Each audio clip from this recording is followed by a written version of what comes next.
It is my pleasure today to welcome Clara Moraru, who's the president of the Union of Independent Workers. And thanks, Clara, for accepting to be with us today. We have a few questions for you, and the first one is, can you tell us a bit more about the mission of the Union of Independent Workers in Luxembourg? Thank you for the invitation. The Independent Workers Union was created only last year, so we are quite a young union. And as a union, our mission is to support all independent workers who are members of our organization. It's three different things that we try to cover, really. The first one is advocacy for better rights, for better recognition of the value that independent workers bring to the marketplace, just like all the other workers and employees. Then it's legal and fiscal advice, and then specific training to really accompany and guide a little bit the independent workers after they have become independent. So they are under this status of independent workers, which is what makes them different from those who are employees of companies. So they have to have less than 25% of their company to be an independent worker, and they are at the Social Security under this status, Indépendants. So that's because we have a lot of questions from potential members who don't know whether or not they could be members. We started this because during the pandemic we realized there was no unified voice of independent workers, and because of that we didn't receive, like in all the other countries of the European Union, we did not receive a replacement salary, even though we have requested, and I launched a petition in 2021. So Luxembourg was the only country which only offered one-time help of 3,500 euros, but it was just one time per year. It was not really enough, and we realized that we really need a unified voice. So we started this as an informal group, and now since last year we made it official, and it's a growing and developing organization. What do you think are the main challenges facing independent workers? When we talk about the challenges of independent workers, we have to be a little bit nuanced, because they depend on the life cycle of the activity of an independent worker, as well as whether or not they are in a regulated profession or non-regulated profession. So if we look at early stage entrepreneurs, I would like to mention the top three challenges that are mentioned by the General Entrepreneurship Monitor in Luxembourg, and they were just published last week. So they mention as the first one, lack of access to affordable office space. The second, so limited access or difficult access to qualified human resources. And the third one, lack of access to funding. And when we talk about funding, we have that also from the members of the union, and they talk about funding to start a business, funding to acquire a personal property, or even to rent a personal property, an apartment or a house, because there is this fear from banks. Then when we look at the data that we collect with from the members of the Union of Independent Workers, we see a different but very similar situation.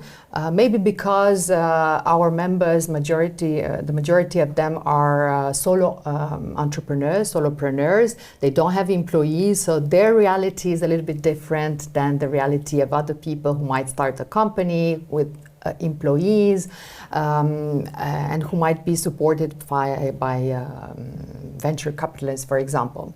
So our members mention as the top one challenge a high financial insecurity. They don't know what they will make after tomorrow. They don't know, there is no transparency about all the costs and expenses that they have to pay. The second challenge that they mention is the lack of support structures that usually are taken care for an employee by the HR resources, or if they are out of work, right away they are taken care of by them. This is not the case for independent workers. And the third challenge that our members mention is the full responsibility of running a business. What does it mean? It means that you don't have just to have the technical skills to deliver a certain service, but actually you have to learn to be a fantastic marketer, a content creator, an accountant, a salesperson. It's just so many things, and all of them on your shoulders. And you are alone, and you're just starting, and you have to learn so much. So it's a lot, and this explains as well the fact that 43% of independent workers suffer of chronic stress. So this is really a very important,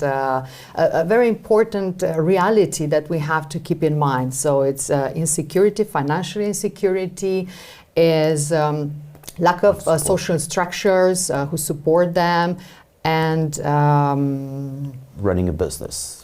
Yes, with all these responsibilities. Yeah. Yeah, we all know that when you're independent, you have to be a jack of all trades and be able to do everything on your own. But you can receive support from institutions, and that leads us to my next question. What do you think Luxembourg could do to make the conditions of independent workers better? Luxembourg can do a lot of things, and this goes from one administration like the tax contributions to taking care of people like unemployment benefits. So there are very diverse types of incentives that could be put into place, and we are trying to have a constructive dialogue with the administration to explain them our reality, so they could be more flexible and adapt to the context, to the framework that we have right now, which is no longer appropriated for the reality of independent workers, which is the same as 100 years ago. It didn't change, it didn't evolve. And if we look at the reality, for example, in terms of demographics of Luxembourg, we have 2/3 of the population which was born abroad, which means that this population does not necessarily speak the languages of the country, which means that they don't necessarily have access to traditional employment, which means that very often they have to go into self-employment, not because it's a choice, not because they would like to be delivering delivering your food at your door, but because they don't have access to other types of traditional employment, or people who have a handicap. A lot of traditional companies, they don't necessarily always are able to adjust to this specific needs of certain employees with either a mental or a physical handicap. So this means that we have to adapt, and our administration has to adapt. And for example, yesterday we had a very interesting conversation with the director of the tax administration, Jean-Paul Ollinger, and we explained that we had a representation of our members from different fields of activity who talked about the challenges that we have on a regular basis, and we suggested something, and he was very open to the suggestion of creating, for example, a one-point contact or a department which would be specific and would train themselves to understand the reality and the challenges of independent workers within the tax administration, which is the case. So there is the case that there is this kind of specialized department for independents at the Social Security. So why not create a similar department which would know, for example, how to guide us in terms of what are the deductible expenses for an independent worker. So a little bit more transparency, and I think we are on the right path, discussing with the different administrations and explaining them. They have to help us also to raise awareness about our reality, about our challenges. But first of all, we need to have this dialogue, and I think we are really on the right path. Yeah, that's very interesting. At WPYiT In Touch, our mission is to support independent professionals. And my question would be, what do you think a platform such as WPYiT can bring to independent consultants and independent freelancers?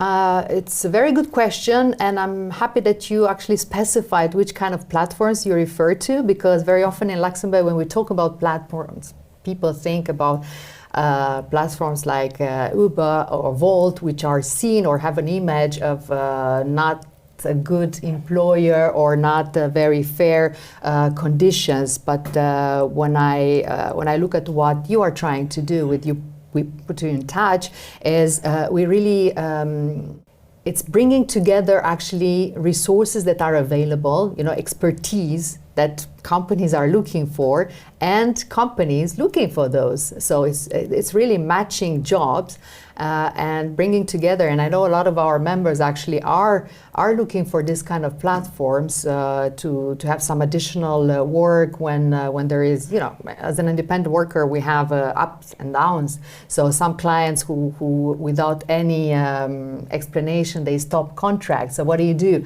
Then this kind of platforms could bring additional work.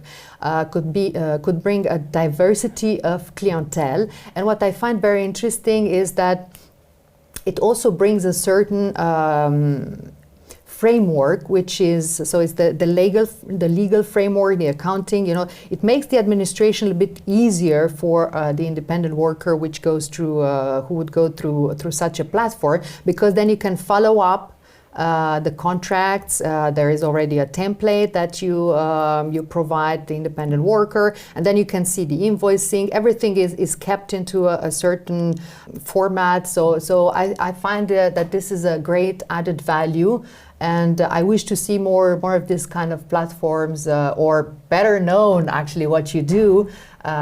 For sure, better known by our community of independent workers. Many thanks, Clara, for your time and for having been with us today. And I wish you a lot of success in your endeavor to carry the voice of independent workers. Thank you so much, Clara, for having spent time with us today. Thank you so much as well.